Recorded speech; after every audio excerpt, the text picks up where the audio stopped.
Well, and essentially what you have like in a garage box of these are the old family photos.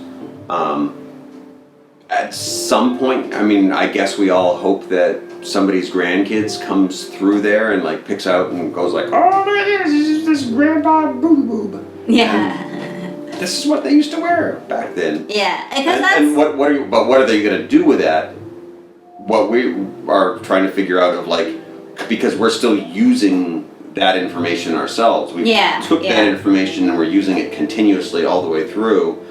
So by filing those boxes in our garages, if we were to have grandkids or whoever in the future could go like, oh look, this is 2013 Chengdu. Yeah. Well, because there is value added by having stuff that's old, but it's not like a lot of value. Yeah. The archivist still has to present that information in a way that contextualizes it. And so, yeah, like if we just had a hard drive full of old footage that a descendant of ours inherited, they would open it up and be like, I don't know what to do with all this old stuff. So it has to be usable. And actually that use case would call for a different organization system, because we're not planning to like bury these in a time capsule. We're planning to use them. Yeah, constantly on a regular basis, which is what they're worth to me.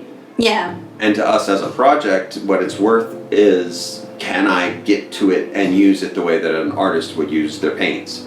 If you can't get to your tools, then you can't create new things. So it is a living body of stuff that is working. So the easier it is to access means the better we can create things than it is to like, boy, I hope that Uncle Booby Boo will figure this out in 300 years.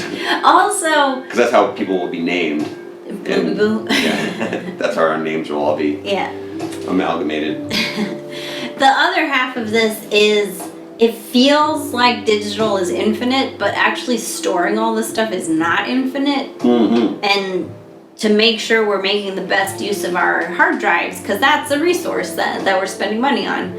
And we're spending a lot of money to get good ones that won't fail, even though all hard drives fail. And digital disposability is another issue that gets my goat. Make a cell phone that's good. Yeah, something we don't have to We've had cell buying. phones for hundreds of years now. They're older than most children. You shouldn't get into places where service is bad. But that's a separate rant. But anyway, we did have to go through the process and discussion of what do we want to keep and what do we want to get rid of, because we don't actually need to keep it all. Which is again with some kind of distant archivist that unearths things, there might be information that is useful to somebody there. Yeah, so we are erring on the side of keeping most of it. Right, but throw out the stuff of like our feet. Right. Or even stuff we've decided, like scripted stuff or stuff filmed in studio. The finished product is the product. The materials used to make it, we're never going to reuse that again, because if we need to revisit that idea, we're going to go to the finished product. We'll make a new one, or we'll go to the finished product that we are keeping. So we don't, all the audio files and video files and the Final Cut files that went into making that, we don't have to keep. Yeah, but that was like a torturous decision. Like I'm gonna hit delete. Is this really what we mean? Are we gonna hit delete? I'm gonna